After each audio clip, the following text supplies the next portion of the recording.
Group B, Greece versus Kosovo. These teams are eliminated already. I'm going to go for Greece to pick up a 2-1 win over Kosovo. And, you know, they could continue working towards Euro 2024 and towards the World Cup in 2026, which will be a 48-team World Cup. They have more chances to make the cut. So we're going to talk Spain versus Sweden here. Sweden picked up a victory against Spain in the earlier game. 2-1 in Solna.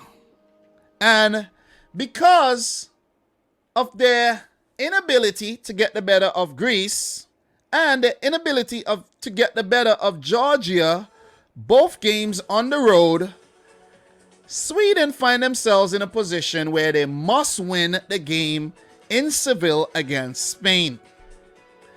Sweden could have avoided all of this drama could have been avoided if they had picked up 6 points.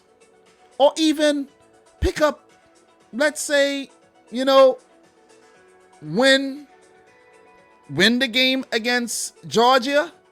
They would have gone up to 18 points.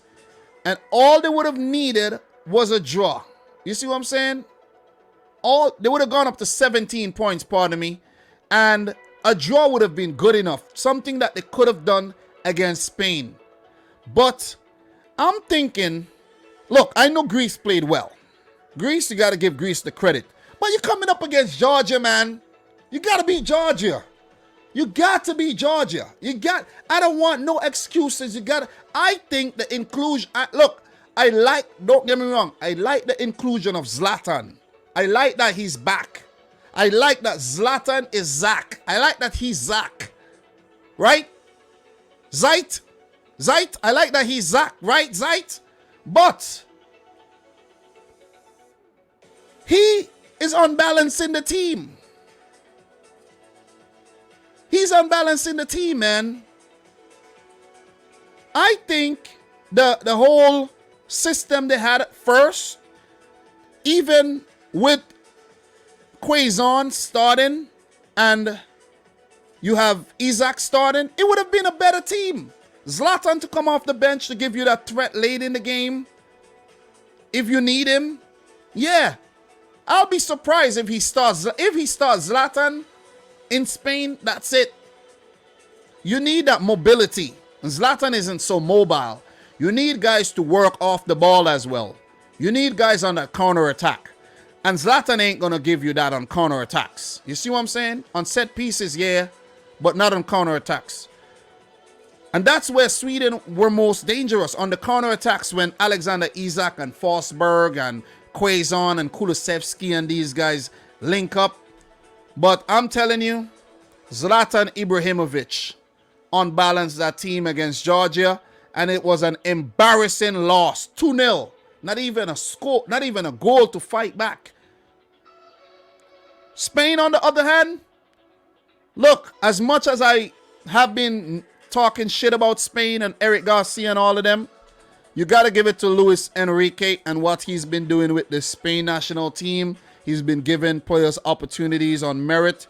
He's been calling up, you know, a lot of players who deserve to get called up. Not calling up Real Madrid players. Maybe that helped. He got far in the Euros, got far in the Nations League. And it's a good fight back to get themselves in a position above Sweden, who did beat them. And a good position where they only need a draw to make it directly back to the World Cup, where they were there in 2018. And of course, you know, they won it in 2010, sandwiched by 2 Euro wins in 2008 and 2012. So we know how good this team is. We know how good this team is. Luis Enrique is a legend. The man knows what he's doing. I was actually critical of some of the call-ups, but it seems like it's working. They would miss Ferran Torres, who's out with a broken leg, but the guys have been stepping up. They need Morata to step up more, though. Morata has to step up. They need more support.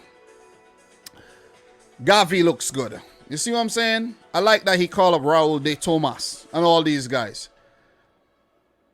Sweden are not beating Spain in Spain. Sweden fucked up. They already fucked things up. They already did. Pardon my language, but they already messed things up. It's done. It's over for Sweden. I like the Swedish team. You know, I was, talked about their team a lot and their games a lot. The fans came out, showed the love and everything. But this time around, you guys done messed up. And I have to keep it real. It ain't happening. Spain, 2-1. They're not losing. They're not even letting them get a point. Sweden, playoff. Spain, straight to Qatar. That's my final prediction. 2-1.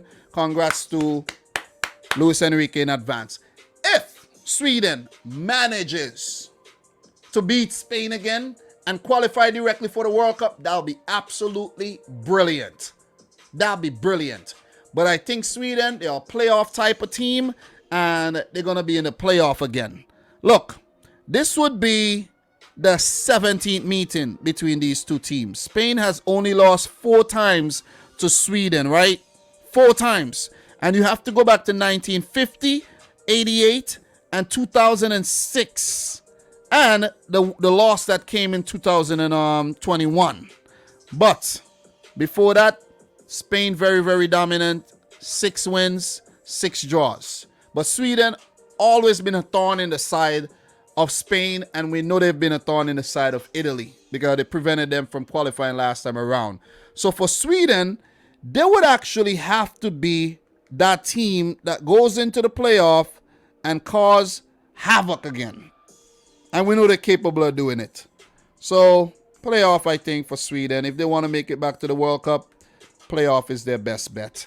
So all the best to both teams. May the best team qualify directly for the World Cup. Whoever doesn't, get a good result to the playoffs, all the best in the playoffs as well.